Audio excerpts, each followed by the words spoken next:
Wilshere. Goes to Wilshere, Giroud on the Wilshere, back to Giroud, into Wilshere! Oh, that is simply magnificent! What a move! Fala pessoal, sejam muito bem-vindos ao Not Soccer, eu sou o Pente e esse é mais um vídeo do Guia da PL da temporada 25-26, dessa vez num lugar improvisado. Eu tô em viagem, peço desculpa aqui se o som não estiver bom, se a imagem não estiver tão legal quanto a gente costuma fazer. Isso aqui é uma parte de uma série que vai contextualizar todos os 20 times de Premier League. Nesse aqui eu vou falar sobre o Sunderland, recém-promovido, mas antes eu queria pedir o seu like, a sua inscrição e que você vire membro. É uma forma de prestigiar o trabalho que a gente faz aqui e estar mais próximo da comunidade. Vamos lá que esse aqui tem bastante coisa para falar. O Sunderland consegue a promoção pela primeira vez desde o rebaixamento na temporada 16-17. Foram 9 anos de muita, mas muita turbulência. O Sunderland é um time bastante tradicional que, ao ser rebaixado, tinha uma expectativa natural de voltar para a primeira divisão. Tamanha confiança que eles aprovam um documentário chamado Sunderland Till I Die para registrar essa jornada do reacesso. Mas ao invés de um time em ascensão, o que o documentário mostra é um time com um nível assustador de desafio e de erro de gestão. Então a gente vê uma janela de transferências, por exemplo, sendo conduzida pelo CEO da época, o Martin Bain, que operava com um monte de restrição orçamentária porque o Ellis Schott tinha decidido parar de investir no time. A gente vê um monte de turbulência em campo, seja com a perda de jogadores importantes no Lewis Grabban, por exemplo, ou uma dificuldade imensa de controle e de gestão do elenco. E a gente vê, por exemplo, o time também trocando de técnico ao longo da temporada. Eles abrem com Simon Grayson e eles fecham com Chris Coleman. Tudo isso enquanto a gente acompanhava de perto o sofrimento dos torcedores dos caras numa temporada que não parava de piorar. E no final eles caem para a terceira divisão. Eu estou pausando aqui para que você absorva essa informação. Um time que jogava pela promoção cai. Tem 2 rebaixamentos consecutivos e vive isso aqui é um pesadelo na vida de um torcedor. Não podia ser pior. Na League One o negócio piora. É o ponto mais baixo do time em várias décadas. O time é vendido, o Ellis Schott vende o time para um consórcio do Stuart Donald, do Juan Sartori e do Charlie Methven. E o interessante aqui é que o clube é vendido numa circunstância de preço e termo de pagamento que permitiu aos novos donos tirarem só 5 milhões do bolso. Isso tem uma série de impactos. A sensação minha é que assim, o novo grupo de donos não tinha preparo para reverter a situação do Sunderland, tanto de um ponto de vista de profundidade de bolso, quanto de um ponto de vista de experiência no ramo.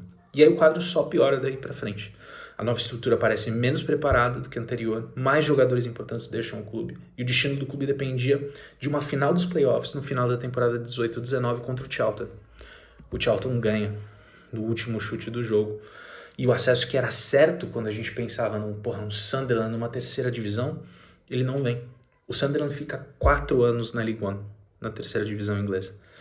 Isso é inimaginável para um time do tamanho do Sunderland. E tudo isso ainda é documentado por essa mesma série, Sunderland Till I Die. Eu não consigo recomendar com mais entusiasmo que você assista depois desse vídeo aqui. Para mim é a melhor série desse gênero dos All or Nothing ou coisas desse tipo. O Louis Dreyfus, que é herdeiro do império da Louis Dreyfus, adquire o clube em 2021. E é aí que o projeto começa a virar. O pesadelo da League One acaba já na temporada 21-22, quando o Sunderland consegue o acesso via playoff, batendo o Wycombe Wanderers na final por 2-0. E de lá para cá o clube mudou um pouco de cara em termos de gestão, de projeto. Começou a mirar em nomes mais jovens, aquela história que agora está começando a virar padrão de ter mais dados no processo decisório, mas para mim principalmente uma estabilidade a nível de gestão, que por mais que o técnico rodasse de cadeira, ou a cadeira do técnico rodasse, a gente via uma continuidade de filosofia sendo implementada. E é óbvio que faz muita diferença ter um dono que tem bolso. O Sunderland não foi um time cujo o dono ficava fazendo aportes constantes, não foi o caso. O Sunderland tem essa proposta de ser sustentável, mas quando precisou, o Sunderland teve costas quentes.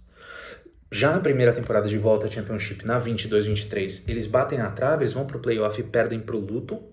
E na temporada 23-24 eles passam por um mau período ali, tem 2 mudanças de comando, terminam em 16º, mas sobrevivem na segunda divisão. E assim a gente chega na temporada passada, quando o Regis Lebris é apontado à frente do time, e um time que não era favorito para uma promoção. Algumas pessoas até apontavam como uma possibilidade de chegar aos playoffs, mas a expectativa não era a maior possível. Até pela idade média, aquele recrutamento que eu falei aquela política de recrutamento jovem se refletia já nesse time. Esse time entra como o elenco mais jovem da segunda divisão inglesa. E aí eles têm um dos melhores começos de liga que a gente viu em muitos, muitos anos. Eles ganham os 4 primeiros jogos, eles tinham a menor quantidade de gols cedidos, a maior quantidade de gols marcados, a menor quantidade de XG cedido e a terceira maior quantidade de chances criadas na Championship. A gente pula para dezembro e eles ainda estavam bem. Eles estavam em quarto, mais próximos do líder e tinham boas chances de uma promoção automática. Jogavam mais bola, por exemplo, do que o Burnley. A gente já fez um vídeo específico sobre o Burnley e a gente sabe que esse modelo é deliberado, esse modelo de jogo do Burnley. Mas também do que um Sheffield, por exemplo, que estava na primeira colocação com 3 pontos de vantagem. Mas o Sunderland animava mais, dava a sensação que era mais time. Estavam no topo do mundo, assim, recebendo um monte de elogios de tudo que é lado. E além de tudo, além de estarem jogando bem, fazem uma contratação muito grande que é do Enzo Le Fée em janeiro. É uma constatação de a gente está em quarto e a gente vai subir na tabela. Não foi bem assim, a temporada desanda um pouco, pelo menos. De janeiro até o final, eles conquistaram 21 pontos de 51 disponíveis. E o Sunderland fica nos playoffs na mesma quarta posição. Eles não conseguiram escalar a tabela. Ficam atrás do Leeds e do Burnley, que foram os dois promovidos automaticamente, por 24 pontos. Então tem uma distância considerável. Terminam a temporada com 5 derrotas consecutivas. Então aqui, olhando para essa última temporada, a gente tem duas versões do Sunderland. A primeira, extremamente energética, pressiona muito, um time muito transicional, dinâmico, não é um futebol líquido, mas é legal de assistir. E a segunda é quando acaba o gás. Eles vão migrando para um modelo um pouco mais conservador de jogo, mas que não faz tanto sentido também com as peças que eles têm. Então eles sofrem nessa iniciativa.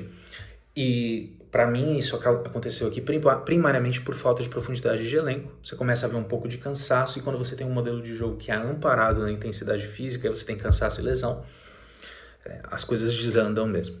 Nos playoffs eles conseguem o acesso, eles batem o Coventry na semifinal, na prorrogação, um jogo super apertado, jogaram praticamente sem bola, e na final eles batem o Sheffield United com o gol do Tommy Watson, que já estava negociado com o Brighton, aos 95 minutos de virada, êxtase total, como tem que ser mesmo numa final que vale 200 milhões de libras, o jogo mais valioso do futebol e toda aquela história. E assim o Sunderland, depois de 9 anos, volta para a Premier League. A gente vai ter um Newcastle e Sunderland, que é uma rivalidade super viva, super interessante de assistir. E quem assistiu o Sunderland até o final certamente esboçou um sorriso com essa notícia, mesmo sendo neutro. Os caras sofreram muito para chegar até aqui. E vem então a janela 25-26. Aquele dinheiro da premiação que eu falei não está no bolso do Luiz Dreyfus. O Sunderland, apesar de perder Bellingham e Tommy Watson por 42 milhões e meio, já gastou 141,5. É um dos valores mais altos da liga até aqui. É um dos valores mais altos de todos os tempos entre times recém-promovidos. Fica em quarto, só atrás do Nottingham Forest de 22-23, do Aston Villa de 19-20 e do Leeds de 20-21. A curiosidade é que todos esses 3 times conseguiram a permanência. Não é garantia de nada, o quinto desse ranking, o Luton, não conseguiu, mas fica um dado aí interessante para vocês.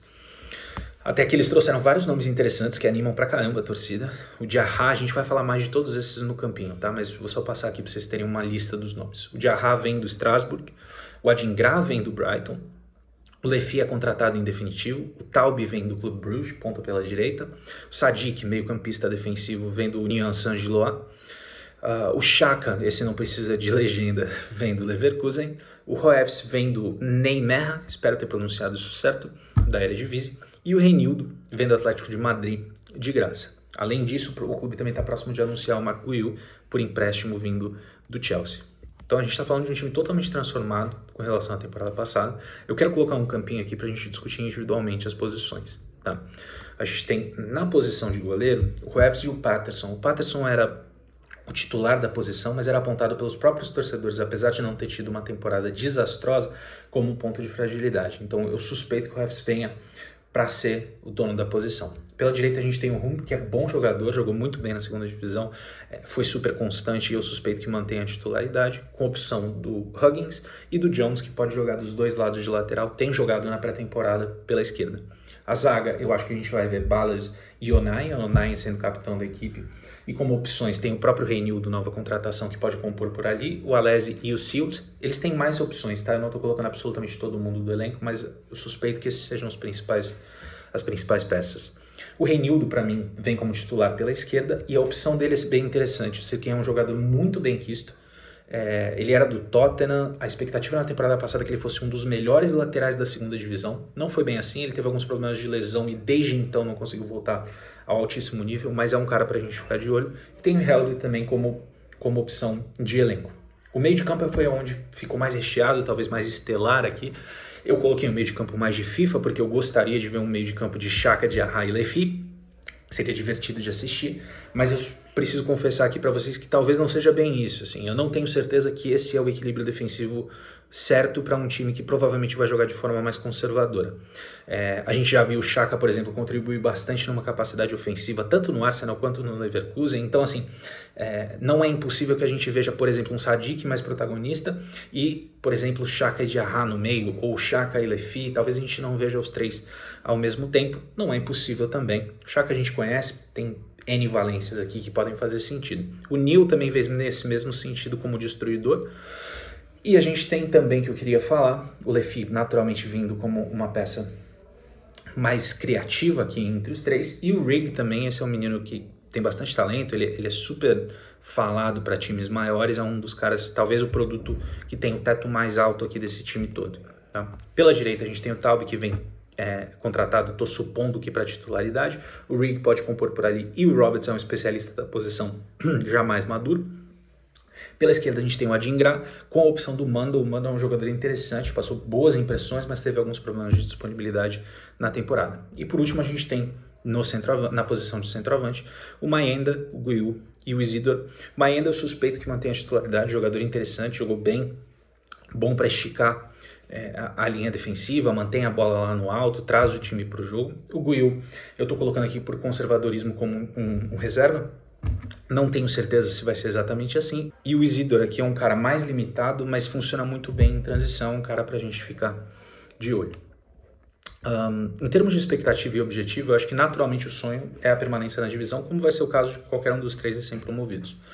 É um desafio grande, mas uma janela bastante agressiva é a resposta da diretoria para tentar viabilizar esse tipo de iniciativa.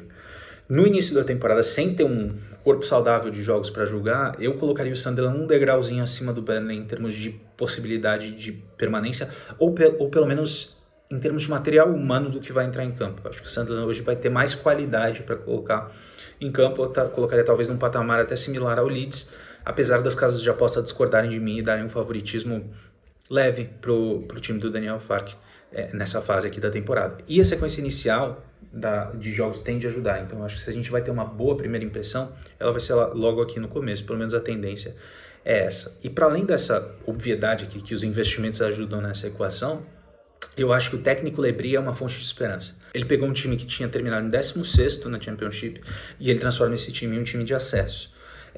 Tendo jogado de mais de uma forma, todas elas de forma muito disciplinada taticamente e sabendo também a hora de abortar o plano A e jogar de uma forma mais conservadora.